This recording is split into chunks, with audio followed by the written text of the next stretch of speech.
우리 오늘 말씀 나누겠습니다. 요한복음 14장 4절에서 7절까지의 말씀 함께 봉독하시죠. 내가 가는 곳에 그 길을 너희가 알리라. 도마가 가로되 주여 어디로 가시는지 우리가 알지 못하거늘 그 길을 어찌 알겠삼나이까. 예수께서 가라사대 내가 곧 길이요 진리요 생명이니 나로 말미암지 않고는 아버지께로 올 자가 없느니라. 너희가 나를 알았다면 내 아버지도 알았으리로다. 이제부터는 너희가 그를 알았고 또 보았느니라. 아멘. 제 대학 시절 추억의 한 귀퉁이를 차지하고 있는 한 인물이 있습니다. 그분은 천상병이라는 시인이에요. 그 천 선생님은 사모님이 운영하시는 인사동의 귀천이라는 작은 카페 구석자리에서 늘 어린아이 같은 웃음으로 지인들을 맞으셨고 반겨주셨습니다. 그리고는 그 유명한 천원만이라는 그런 말씀을 누구에게나 넉살 좋게 하셨어요. 선생님은 그렇게 모은 돈으로 항상 막걸리나 맥주를 사 드셨습니다. 그게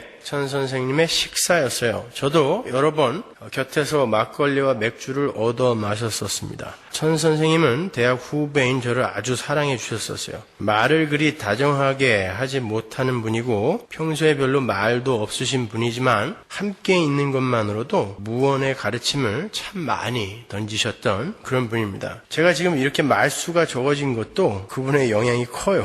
하도 그분이랑 오래 있어가지고 서로 아무 말도 안 하고 2시간 동안 앉아있은 적도 있어요. 제가 그분을 알게 된 건 많은 분들이 그렇듯이 그분의 시 귀천을 읽고 나서였습니다. 오랜만에 그 시를 한번 낭송해 보겠습니다. 귀천. 나 하늘로 돌아가리라. 새벽빛 와 닿으면 쓰러지는 이슬 더불어 손에 손을 잡고 나 하늘로 돌아가리라. 노을빛 함께 단 둘이서 기슭에서 놀다가 구름 손짓하면은 나 하늘로 돌아가리라. 아름다운 이 세상 소풍 끝내는 날 가서 아름다웠더라고 말하리라. 처음에 이 시를 접했을 때 그 무시무시한 죽음을 관조적으로 바라보는 도대체 이 기인 같은 이가 누구일까 굉장히 궁금했어요. 여기에서 귀천이란 하늘로 돌아감, 곧 죽음을 의미하는 거예요. 죽음은 모든 이들이 두려워하는 그런 겁니다. 그런데 그 천상병 선생은 죽음을 단지 자신의 근원으로 되돌아가는 귀향의 의미로 표현을 하고 있어요. 정확하게 본 것입니다. 그리고 이 고해 같은 인생을 하나님 나라로 돌아가는 길에 잠깐 지나는 소풍으로 그렇게 묘사를 해요. 이 시는 죽음의 문제를 다루면서도 어둡거나 비극적이지 않고 명상적이며 아름답죠. 그 이유는 시인의 삶의 자세와 죽음을 바라보는 특유의 관점에서 비롯된 자유와 또 소망이 이 시 안에 가득 넘쳐 흐르고 있기 때문에 그래요. 이 시에는 돌아갈 길을 알고 있는 자의 여유로움이 묻어납니다.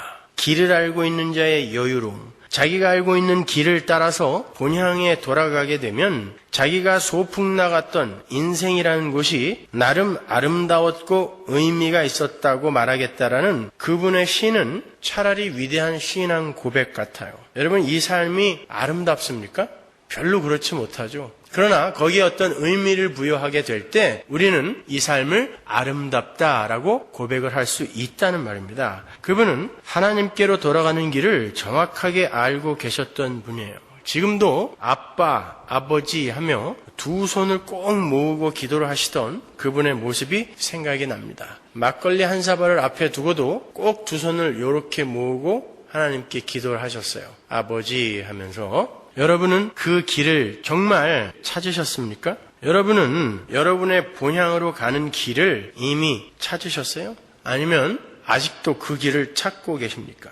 저는 자타가 공인하는 길치예요. 정말 길을 잘 못 찾아요. 그리고 이미 가봤던 길도 잘 기억하지 못해요. 그래서 먼 길 신방을 갈 때면 항상 제 아내가 운전을 해줍니다. 아마도 운전을 하면서 제가 생각을 너무 많이 하기 때문에 길에 대해서 관심을 안 두기 때문에 그런 것 같아요. 박정희 대통령도 돌아가실 때까지 라디오 채널을 제대로 혼자 못 맞췄다 그러죠. 늘 누가 와서 이렇게 맞춰줘야 됐대요. 거기에 관심이 없었기 때문에 그렇습니다. 그런데 제가 확실하게 아는 길이 하나가 있어요.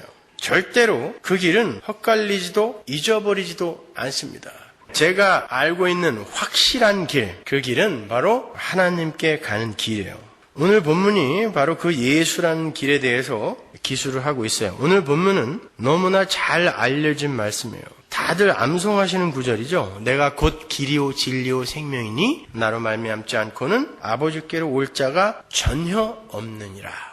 기독교는 이렇게 단 한 길만을 이야기해요. 다른 길은 전혀 없다라고 예수님이 직접 말씀하셨기 때문에 기독교는 단 한 길만을 이야기합니다. 예수라는 길 이외에는 절대로 하나님께로 갈 수 있는 길이 없다는 거예요. 사도행전에 나오는 베드로의 설교에도 똑같은 내용이 나옵니다. 사도행전 4장 12절 보죠. 다른 이로서는 구원을 얻을 수 없나니 예수 이외에 천하 인간의 구원을 얻을 만한 다른 이름을 우리에게 주신 일이 없음이니라 하였더라. 그죠? 그런데 요즘 개혁주의 신학을 지지한다고 하는 사람들 중에서도 다원주의의 주장을 그대로 수용해서 따르는 이들이 생기고 있음이 참 안타까워요. 산에 오르는 길이 어찌 예수 한 길뿐이겠느냐고 기독교의 배타성과 독선을 질타합니다. 종교는 모두 같은 것을 추구하는 같은 것이라는 주장을 서슴없이 해요. 모든 종교는 화해의 대상이지 서로 배격하는 배격의 대상이 돼서는 안 된다는 거예요. 굉장히 멋져 보이죠? 포용력 있어 보입니다. 그들의 주장에 따르면 모든 종교가 지향하는 바는 단 하나이기 때문에 모든 종교는 엄밀히 말해서 같은 종교라는 거예요. 어차피 모든 종교가 진리와 선을 찾아가는 것 아니냐는 거죠. 정말 그런가요? 모든 종교가 지향하는 진리와 선의 내용이 같습니까? 모든 종교가 진리와 선을 이야기하지만 그 안에 담고 있는 내용은 확실히 다릅니다, 여러분. 종교 중에는 인간의 내면적인 욕망을 채우기 위해 생겨난 미신도 있고요. 사람들을 현혹시켜서 불이한 이익을 얻어내기 위해 만들어진 사교도 있습니다. 그리고 정경을 갖고 있는 고등 종교들을 흉내낸 사이비 종교도 허다해요. 그런데 모든 종교가 똑같다고요? 그렇지 않습니다. 기독교 이외의 다른 모든 종교는 전부 인간의 욕심을 이루기 위한 것들이에요. 인간이 만들어낸 것입니다. 기독교만 하나님이 찾아 내려오신 거예요. 다른 것들은 차치하고라도 근사해 보이는 범신론을 근거로 한 힌두교나 불교의 목적지인 해탈이나 오도 또한 인간이 그 중심에 있는 거예요. 반면에 기독교의 목적지는 하나님과의 화해, 즉 하나님께로 돌아가는 거예요.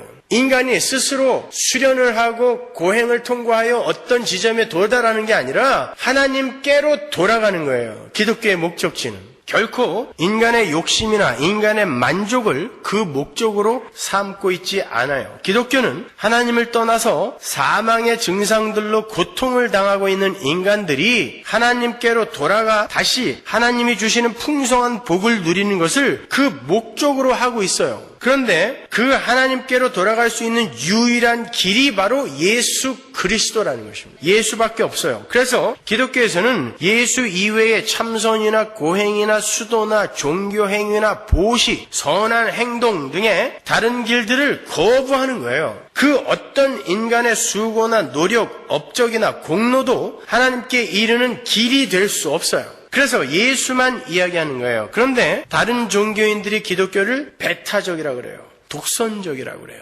예수만 길이라고 우긴다고. 저는 오히려 그러한 질타를 반갑게 받습니다. 예수를 아는 사람들은 배타적이라는 소리를 들을 수밖에 없고 반드시 들어야 됩니다. 독선적이라는 소리를 반드시 드러내야 돼요. 예수 이외의 다른 길은 죽음으로 향하는 비탈길임을 알기 때문에 그 길을 막아서서 그리로 가면 안 된다라고 억지로라도 막을 수밖에 없는 거예요. 그걸 배타적이라고 하고 독선적이라고 한다면 당연히 받겠다는 것입니다. 다른 길로 가면 뻔히 죽음으로 향하게 되는 것을 알면서도 그냥 가만 놔두는 게 포용력입니까? 막아서야죠. 그건 직무유기라고 하는 거예요. 진리는 하나뿐입니다. 진리가 여러 개면 그건 벌써 진리가 아니죠. 진리는 절대적이에요. 단 하나입니다. 그래야 진리예요. 오늘 본문은 그 진리가 바로 예수다라고 명백하게 밝히고 있어요. 그래서 우리는 절대적인 길, 절대적인 진리, 그 길과 진리에 의해 주어지는 생명은 단 하나 예수라고 말할 수밖에 없는 거예요. 그래서 내가 곧 길이요 진리요 생명이다 라는 말을 우리는 목숨처럼 꼭 붙들어야 되는 것입니다. 예수님만 진리예요. 말이 나온 김에 짚고 넘어가죠. 여러분 정말 기독교만 배타성을 띠고 있나요? 여러분 가톨릭 교리집을 공부해 보신 분 계시죠? 그 가톨릭 교리집을 공부해 보신 분은 아시겠지만 가톨릭의 교리대로 하면 기독교인들은 단 한 명도 천국에 갈 수 없어요. 가톨릭 교리에 나와요. 개신교에는 구원이 없다. 그건 배타적이 아닙니까? 겉으로는 모든 종교의 화합을 외치는 가톨릭의 교리에 개신교인들은 절대 천국에 갈 수 없다. 구원의 바운더리로 들어올 수 없다라고 기록해 놓은 그들이 정말 포용력이 있는 사람들이에요? 그들은 배타적이 아닌가요? 불교는 어때요? 사람들은 성탄절에 절 앞에다가 예수님의 오심을 감축하옵니다 라는 현수막을 올려 거는 불교를 향해서 포용력이 있는 종교라고 그래요.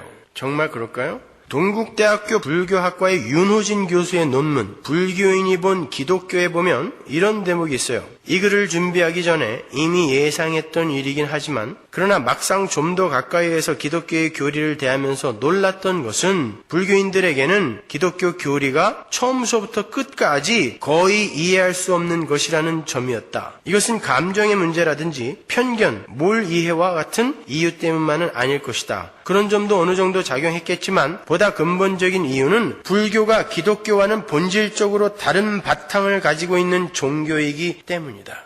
불교와 기독교는 완전히 다른 길과 다른 바탕과 다른 목적지를 가지고 있다라고 이야기하는 거예요.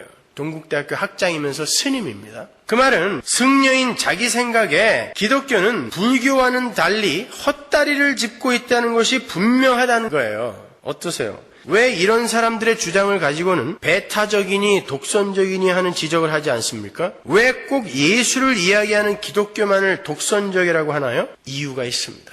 그건 인간도 가치가 있는 존재고 인간도 얼마든지 자기의 힘으로 행복에 도달할 수 있는 능력이 있다고 하는 지독한 인본주의에 빠진 죄인들의 속성 때문에 그래요. 자신들도 스스로의 힘으로 신이 될 수 있다고 우기는 인본주의자들은 힘없이 십자가에서 죽어버린 예수의 죽음을 구원의 길로 받아들일 수 없는 거예요. 자존심 상한다는 거죠. 왜 우리 같은 위대한 존재가 은혜, 믿음이라는 그런 나약하고 가망 없는 자들에게나 필요한 것을 받아야 하느냐는 거예요. 그게 죄인들의 본성입니다. 기독교 이외의 모든 종교는 인본주의를 하고 있어요. 이슬람 인본주의 맞습니다. 그들이 알라를 부르지만 그들의 목적은 천국에 가서 70명의 미녀들이 수종을 드는 그런 곳에서 떵떵거리면서 사는 게 목적이에요. 그래서 폭탄을 들고 죽는 것입니다. 그건 신본주의가 아니에요. 알라를 위해서가 아닙니다. 나를 위해 알라의 비율을 맞춰주는 것뿐이죠. 그건 인본주의인 거예요. 모든 종교가 인본주의입니다. 그래서 그 인본주의자들은 은혜를 받아들일 수가 없어요. 알라를 믿는 그들도 왜 내가 은혜를 받아야 되냐는 거예요. 내 한 번 폭파시켜버리면 내 힘으로 얼마든지 천국에 가서 70명의 미녀들과 함께 잘 살 수 있는데 뭐하러 은혜를 받아들이냐는 것이죠. 그래서 기독교만을 독선적이라고 하는 거예요. 은혜를 주장하는 기독교만을 독선적이며 배타적이라 욕을 하는 것입니다. 다른 종교들은 절대 그 인간의 죄성을 건드리지 않아요. 너희들은 무력한 자고 티끌이다 라는 그러한 지적을 그 어떤 종교도 하지 않습니다. 기독교만 그들의 죄성을 건드려버려요. 그들의 자존심을 묵사발내고 들어갑니다. 해탈이나 열반 같은 말은 형이상학적이기도 하고 추상적이긴 하지만 인간들의 자존심을 건드리지 않는 아주 고상한 것으로 보이죠. 그러나 하나님께로 돌아감, 하나님과의 화해, 순종, 복종, 은혜, 믿음 등은 인간의 자존심을 완전히 뭉개버리는 말이기 때문에 인본주의에 빠진 죄인들이 기독교의 구원 교리에 콧방귀도 안 끼는 것입니다. 니들이나 믿어라라는 거예요. 그러한 인간의 죄성에서 종교다원주의 같은 엉뚱한 교리가 나오는 거예요. 그들이 즐겨 말하는 산에 오르는 길이 어찌 예수 한 길뿐이겠는가 라는 말은 참 멋지고 포용력 있는 말처럼 들립니다만 그건 하나님이라는 산이 얼마나 높은 산인지 몰라서 함부로 말하는 거예요. 다른 산은 얼마든지 인간의 힘으로 오를 수 있어요. 고행의 산, 수행의 산, 참선의 산, 착한 행위라는 산, 그 어떤 산도 인간의 힘으로 정복이 가능한 삶입니다. 여러분 인간이 얼마나 독한지 아세요? 이 한 번 악물으면 그까지 고난 참아낼 수 있어요.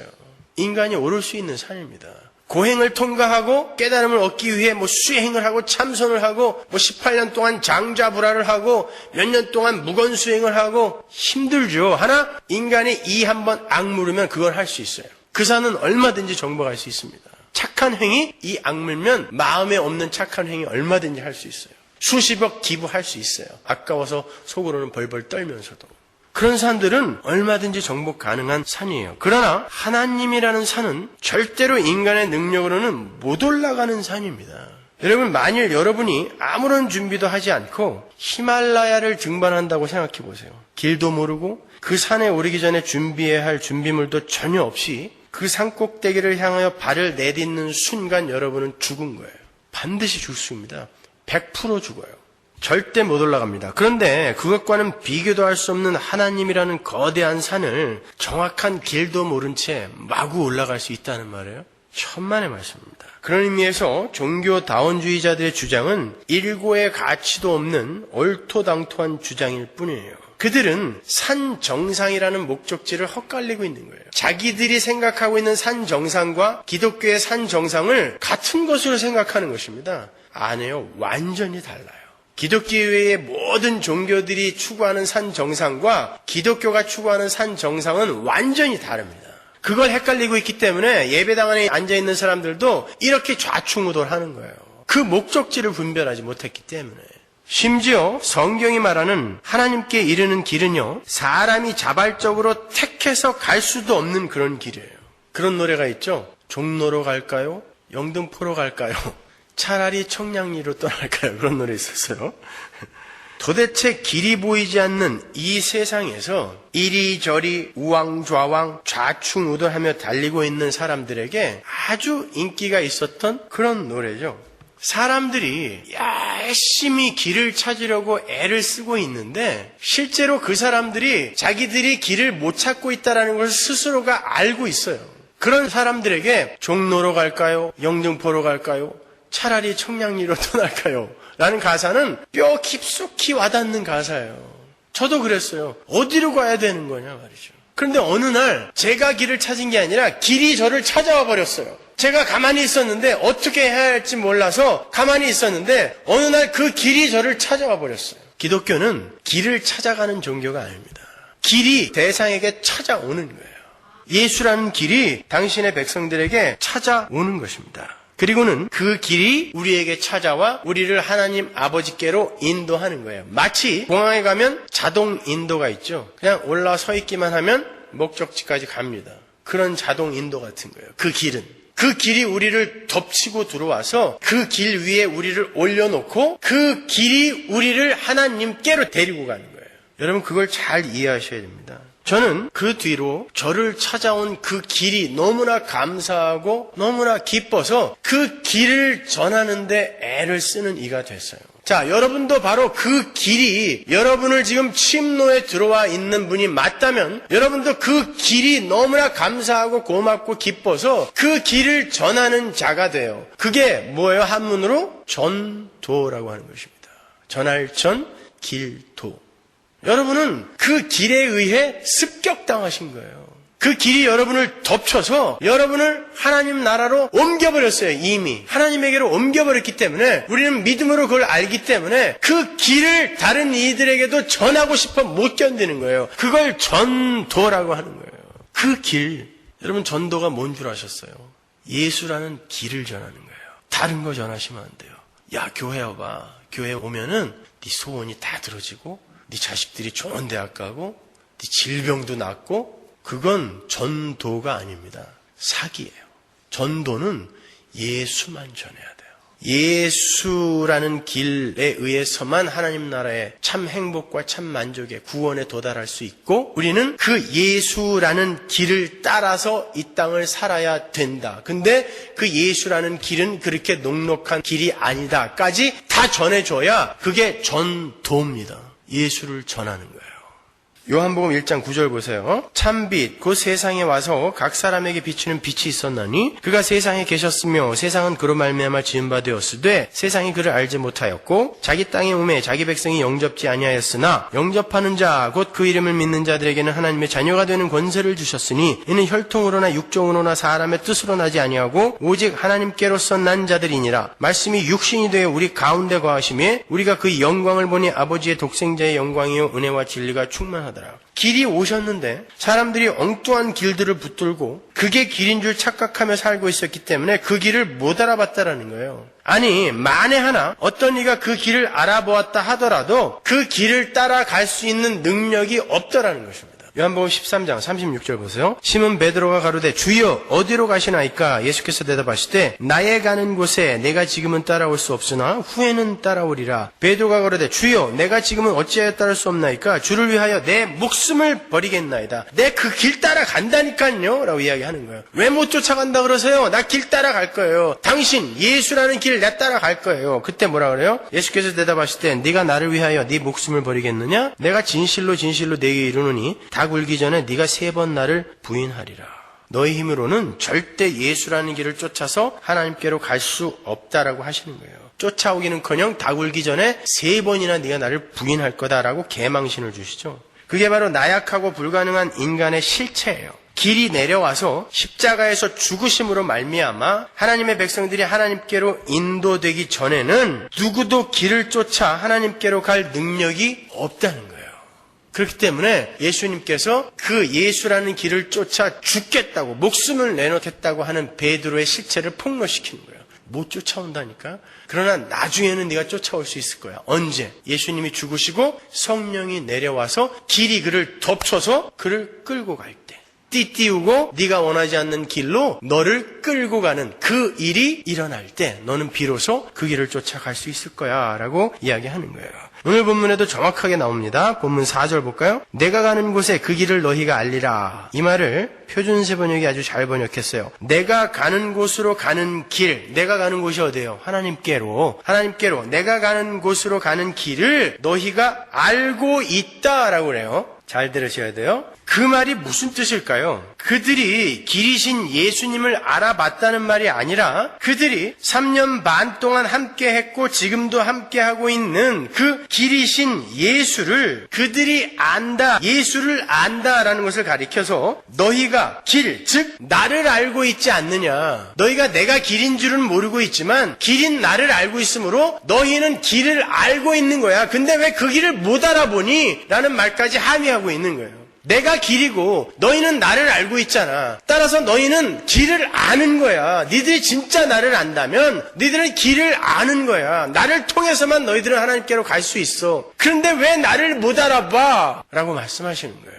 그게 내가 가는 곳으로 가는 길을 너희가 알고 있다라고 이야기하는 거예요. 그 말은 너희는 길을 본다 할지라도 그 길을 쫓을 능력이 없다라는 것을 반어적으로 이야기를 하시는 거예요. 본문 5절과 6절을 보면 그것이 좀 더 명확하게 밝혀져요. 5절 볼까요? 도마가 가로되 주여 어디로 가시는지 우리가 알지 못하거늘 그 길을 어찌 알겠삼나이까. 예수님이 지금 너희는 길을 안다라고 이야기했는데 제자가 우리는 길을 몰라요 라고 이야기했단 말이에요. 그랬더니 예수님이 뭐라 그래요? 예수께서 가라사대 내가 곧 길이요 진리요 생명이니 나로 말미암지 않고는 아버지께로 올 자가 없느니라. 내가 길이라니까 라고 명확하게 가르쳐주고 있어요. 그렇게 죄인들은 길이 와서 수년 동안 옆에 있어도 그 길을 알아보지도 못할 뿐만 아니라 그 길을 쫓아서 하나님께로 갈 능력도 없다라는 거예요.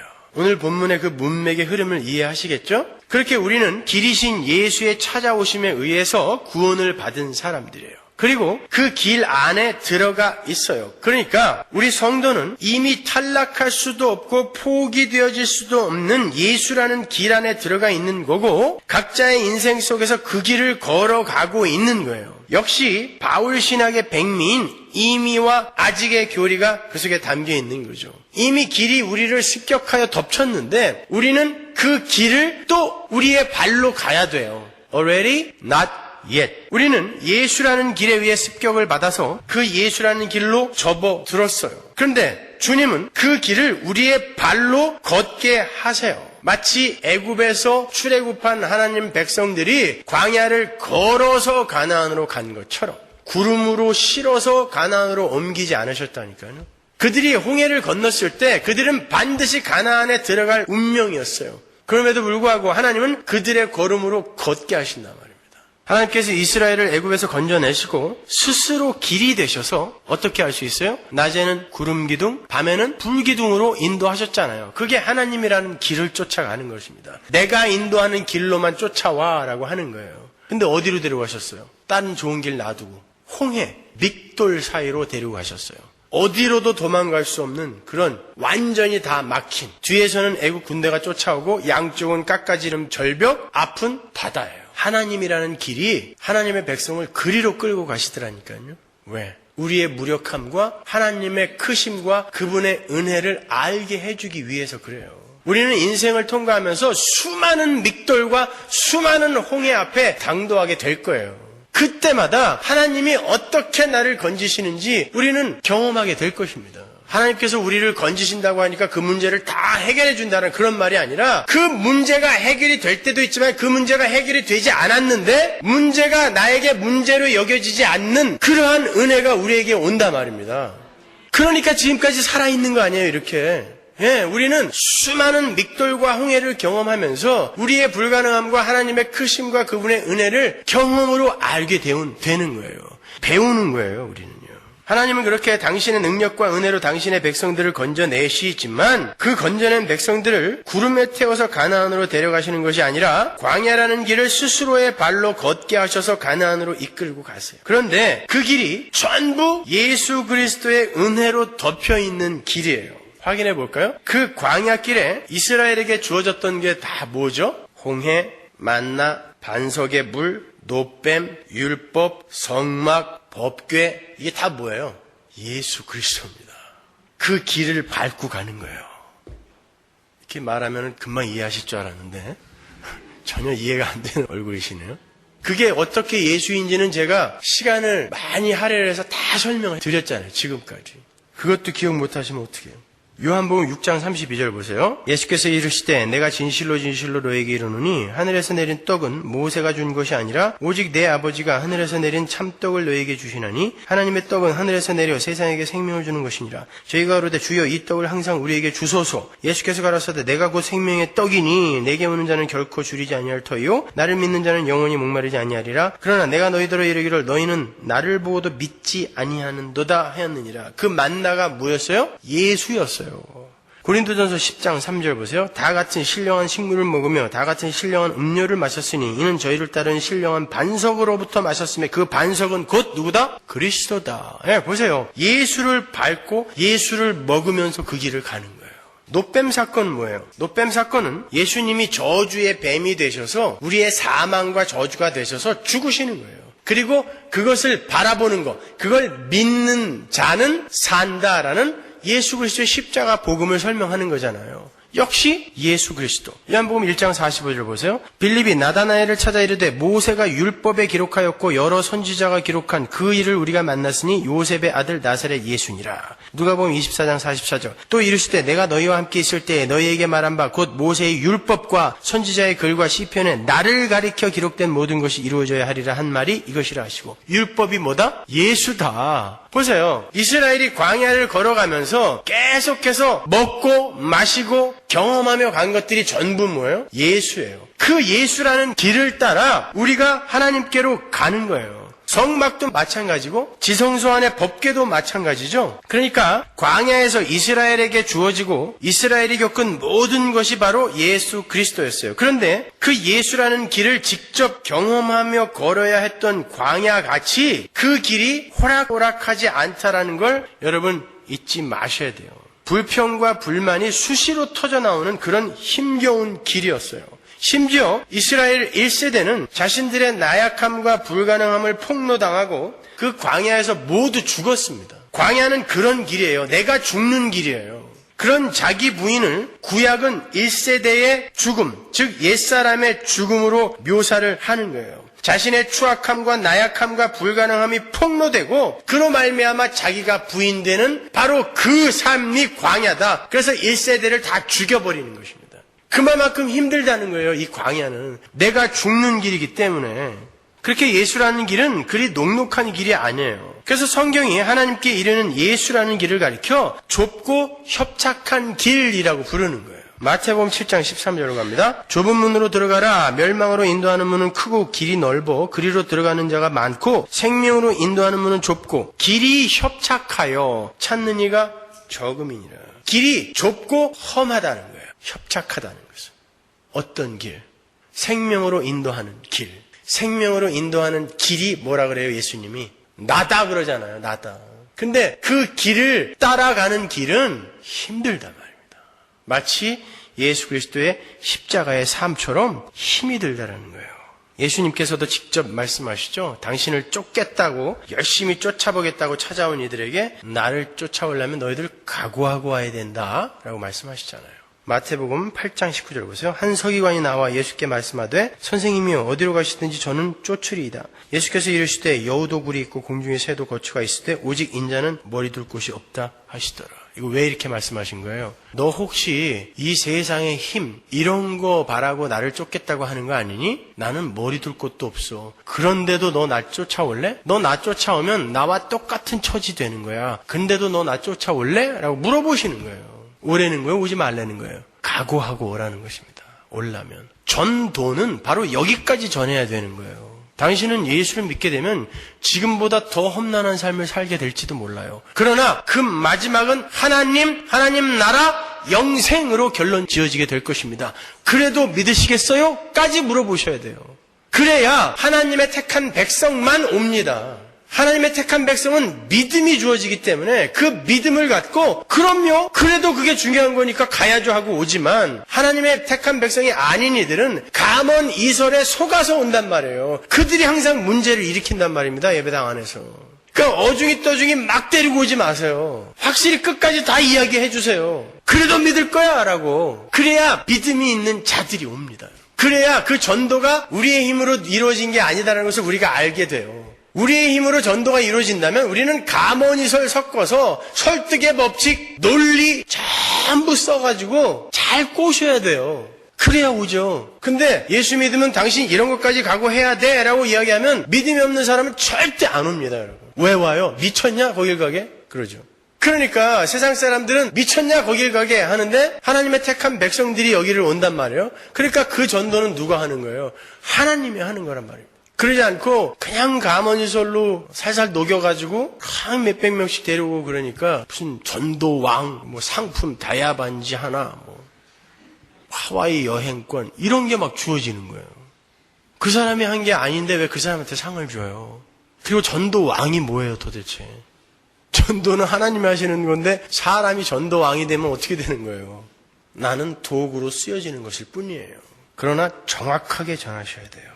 마가복음 8장 34절 보세요. 무리와 제자들을 불러 이르시되 아무든지 나를 따라오려거든 자기를 부인하고 자기 십자가를 지고 나를 좇을 것이니라. 나라는 길을 따라오려면 자기를 부인하고 십자가 져야 돼 라고 명확하게 이야기하시잖아요. 근데 예수라는 길을 쫓아간다고 하면서 자기를 주장하고 자기의 소원을 이루려고 하고 자기의 의견을 관철시키려고 하면 그게 어떻게 예수님을 쫓아가는 길입니까? 아니잖아요. 예수님이 말씀하시잖아요. 나를 쫓아오는 이들은 자기가 부인되고 십자가를 진다라고 이야기를 하는데 내 소원을 어떻게 해서든지 이루어내야 된다라는 게 자기 부인이라고 그래요? 자기 주장이라고 한단 말입니다. 그걸. 나의 소원을 위해 하나님의 힘을 이용하려고 하는 거. 그게 마귀적 발상인 거예요. 예수라는 길에 접어들어서 예수라는 길을 가는 삶은 좁고 협착하고 고단한 자기 부인의 삶이며 십자가의 삶인 거예요. 근데 요즘 너무 넓고 화려한 길들이 많아졌어요. 예수를 믿으면 모든 소원이 들어진다고도 하고 예수를 믿으면 질병도 안 걸린다고 하고 예수를 믿으면 삶에 기적이 일어난다고도 하고 예수를 믿으면 자식들이 공부를 안 해도 좋은 대학에 척척 붙는다고도 하고 예수를 믿으면 모든 문제가 해결이 된다 그래요. 그런 넓디 넓은 길에 대한 약속은 성경 어디에도 약속된 적이 없어요. 왜냐하면 인간이 진정한 행복에 이르는 길은 그런 것들로 말미암아 되는 게 아니기 때문에 성경에 그런 길을 제시하지 않은 것입니다. 만약에 그 길이 진짜 인간이 참 행복에 이르는 길이 된다면 예수님은 나만 길이다라고 말씀하시면 안 돼요. 얘들아, 돈도 길이고 명예도 길이고 자식 잘 되는 것도 길이고 길은 많어. 그러니까 너무 나한테 집착하지 마. 이러셔야죠. 근데 길은 하나다라고 이야기한다니까요. 그래서 그 화려한 길에 속아서 성도라고 하는 사람들이 그걸 자꾸 잡으려고 하니까 하나님의 성도를 낭떠러지로 밀어버리시는 거예요. 그거 길 아니라니까 왜 거기서 자꾸 까불고 있어? 확 밀어버리시는 거예요. 그런데 또 다른 길, 또 다른 예수 이외의 길을 또 잡아. 그럼 어떻게 해야 돼요? 하나님이 또 밀어야 돼요. 그럼 우리는 그러죠. 하나님 진짜 올라가면 밀고 왜 그러세요? 예수라는 길을 안 붙들고 다른 길로 자꾸 들어서니까 그러시는 거예요. 도대체 돌파구가 없어. 도대체 비상구가 없어. 어느 길로 나가야 돼? 그때 예수라는 길을 잡으세요. 길이 없는 게 맞아요. 이 세상은 길이 없어야 돼요. 예수라는 길밖에 없다라고 예수님이 분명히 말씀하셨기 때문에 예수라는 길 이외에 여러분에게 길이 없어야 돼요. 그래서 여러분은 자주 낭떠러지로 떨어져야 돼요. 참 인기 없는 발언을 계속 하려니까 저도 답답하지만 맞습니다. 진짜 복을 받기 위해선 여러분이 자꾸 낭떠러지로 떨어지는 경험을 하셔야 돼요. 그래야 예수라는 길만 붙들어요. 우리는 그렇게 집요해요. 우리는요. 그러니까 하나님께 자꾸 왜 나만 갖고 그래 그러지 마시고 하나님이 나만 이렇게 왜 특별히 사랑하실까 하고 오히려 감사하셔야 돼요. 그럴 때에. 이사야서 55장 6절 보세요. 악인은 그 길을, 불의한 자는 그 생각을 어떻게 하라고? 버리라 그러잖아요. 악한 자들아 너희의 길은 전부 버려라 그런단 말이에요. 그건 악한 길이래요. 하나님이요. 예수님의 모든 길을 악한 길이라고 그래요. 그 길을 버리고 여호와께로 돌아와라. 그리하면 그가 긍휼히 여기시리라. 우리 하나님께 나오라. 그가 널리 용서하시리라. 여호와의 말씀에 내 생각은 너희 생각과 다르며 내 길은 너희 길과 달라서 하늘이 땅보다 높음같이 내 길은 너희 길보다 높으며 내 생각은 너희 생각보다 높으니라. 근데 그 길이 이 땅에서 어떻게 나타난다고요? 좁고 협착하게 나타난단 말입니다. 그러나 얘들아 속지 말아라. 똑바로 알아라. 내 길이 더 높은 길이며 내 길이 진짜 길이다 라고 이사야서에서 벌써 말씀해 주셨어요. 좁고 협착하다고 너희들 무시하면 안 돼. 그 길 버리고 도망가려고 하면 안 돼. 그 길이 진짜 길이고 다른 길은 전부 악한 길이다 라고 이야기하신단 말입니다. 버려라 라고 말씀하세요. 시편 77편 16절 보십시오. 하나님이여 물들이 주를 보았나이다. 물들이 주를 보고 두려워하며 기품도 진동하였고 구름이 물을 쏟고 궁창이 소리를 바라며 주의 살도 날아나갔나이다. 회리바람 중에 주의 우레의 소리가 있으며 번개가 세계를 비치며 땅이 흔들리고 움직였나이다. 주의 길이 바다에 있었고 주의 첩경이 큰 물에 있었으나 주의 종족을 알 수 없었나이다. 하나님께서는 저주의 바다 속에 당신의 길을 내세요. 바다는 여러분이 아시다시피 저주와 심판의 세상을 뜻하는 거라 그랬죠? 그 속에 하나님의 길인 십자가의 길, 예수의 길을 내시는 거예요. 성도는 바로 그 길을 쫓아가는 거예요. 그래야 홍해를 건너요. 바닷속을 헤엄쳐 다니시면 안 돼요. 문어하고 이바구하고 이러시면 안 돼요. 그 속에 난 길을 쫓아가셔야 돼요. 근데 자꾸 우리는 세상의 그 힘의 원리, 그 바닷속에서 허우적거리고 있단 말입니다. 여러분 기독교는 다른 종교들처럼 신을 이용해서 자신의 만족을 채우는 그런 종교가 아니에요. 기독교는 하나님을 떠나 사망의 바다에서 허덕이던 하나님의 백성들이 하나님이 내신 예수라는 길을 따라서 자기 부인과 십자가라는 좁고 협착한 길을 따라 하나님께로 회귀하는 것을 그 내용으로 하고 있는 것입니다. 따라서 예수를 믿는 사람들은 이 땅에서 얼마나 많은 것을 모으고 얼마나 많은 업적을 쌓고 얼마나 훌륭하고 인기 있는 사람이 되었는가로 그 가치가 평가되어서는 안 되는 거고 그것을 목적으로 삼아 살아서도 안 되는 거예요. 성도는 내 삶 속에 하나님이 내신 길인 예수와 십자가라는 길이 실제화되어 나타나고 있는가로 성도의 가부 여부와 성숙도가 판단되어져야 하는 사람들인 거예요. 하나님과 함께하는 삶에 자식이 대학에 떨어졌어요. 그렇다면 그것을 감사해야 하는 것이 성도의 자세예요. 여러분 성도의 성공이라는 것은 그가 이루어낸 업적이나 그가 모아낸 재산의 정도로 성공을 가늠하는 게 아니라 그가 가는 길에 하나님이 함께 하셨는가로 성공을 판단하는 것입니다. 하나님이 함께 하시는 길에 그에게 무언가를 가르쳐주기 위해 대학을 떨어뜨리셨다면 그가 성공한 삶을 산 거예요. 근데 전부 이 세상의 힘의 원리에 눌려서 거기에 젖어서 세상이 합의해 놓은 힘을 얻어내고 세상의 힘이라고 정의해 놓은 그런 명예나 인기를 얻는 걸 성공이라고 생각하니까 자꾸 그러한 세상이 합의해 놓은 힘을 놓치게 되거나 거기에 도달하지 못하면 실망하고 절망하는 거예요. 그렇지 않습니다. 여러분의 자녀가 대학에 떨어졌을 때 감사 헌금을 드릴 수 있는 자가 나와야 되는 거예요. 여러분의 사업이 망했는데 하나님이 여러분과 함께 하시면서 여러분의 비즈니스를 그렇게 만들었다는 것이 나에게 가르침으로 왔을 때에 나는 그때 감사할 수 있어야 되는 것입니다. 꼭 내가 원하는 게 이루어졌을 때만 감사헌금 이따만 이렇게 내고 그러는 거는 그건 뇌물이라고 하는 거예요. 성도의 성공은 하나님과 함께 함입니다. 그러니까 여러분은 지금 여러분이 하나님과 함께 하고 있다라는 그 사실만 확인하고 있다면 여러분이 겪는 모든 것은 다 성공이에요.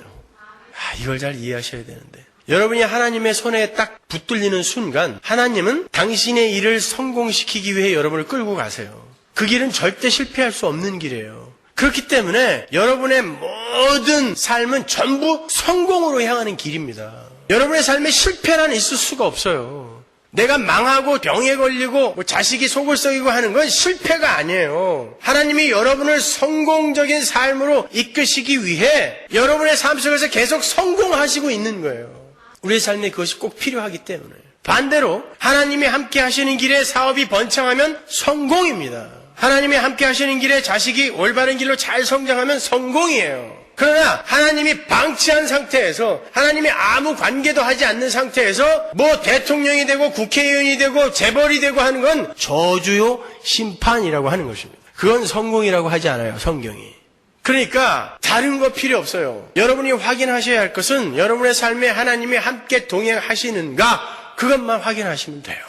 그걸 어떻게 확인할 수 있어요? 말씀과 기도로. 이게 안 되는데 어떻게 그게 확인이 됩니까? 그러니까 늘 불안한 거예요. 늘 우울한 거예요. 늘 고통스러운 것입니다. 그걸 확인하세요. 내 아들아, 내 딸아, 나는 반드시 너희와 함께 가고 있어. 걱정하지 마. 뭘 두려워해? 난 너희와 함께 가고 있어. 성경 전체가 그 이야기잖아요. 그러니까 성경을 많이 필수록 우리는 안심하게 되는 거예요. 그걸 안식이라고 해요. 하나님이 나와 함께 하신다라는 게 나에게 올바로 인식이 되고 자각이 되어서 내가 세상에 대한 걱정, 내일 일은 내 일이 염려하게 하라 그러잖아요. 거기서 내 일은 부사 아니라 그랬어요. 내 일이 주어라 그랬어요. 내일 일은 내일을 주관하는 하나님이 알아서 하실 거니까 너희들은 오늘을 성실하게 살아라 그 말이라 그랬잖아요. 그렇게 내 일은 하나님이 주관할 거니까 나는 하나님과 함께 있는 자니까 나는 실패할 수 없어. 나는 늘 성공하는 삶이야. 그걸 안식이라 그래요. 부디 여러분 모두가 바로 그 안식으로 들어가기를 주님의 이름으로 축원합니다. 이 말 자주 해야 되겠는데 아멘이 크게 나오네요. 다시 한번 말씀드립니다. 기독교는 이 땅에서의 힘과 업적을 그 목표지로 삼지 않습니다. 그냥 나는 얼마나 불가능한 존재인지를 깨닫고 그렇게 불가능한 나에게 쏟아부으신 하나님의 은혜가 얼마나 큰 것인지를 배우며 그 은혜가 내게 부어지기 위해 하나님이 치르신 희생이 얼마나 큰 것인지를 확인하여 하나님의 품으로 쏙 들어가서 안 나오면 되는 거예요. 그 자리로 가면 되는 거예요. 절대 난 이제 안 나갈 거야. 요즘 한국에서 그런 광고가 있다고 그래요. 집 나가면 개고생이다. 보셨어요?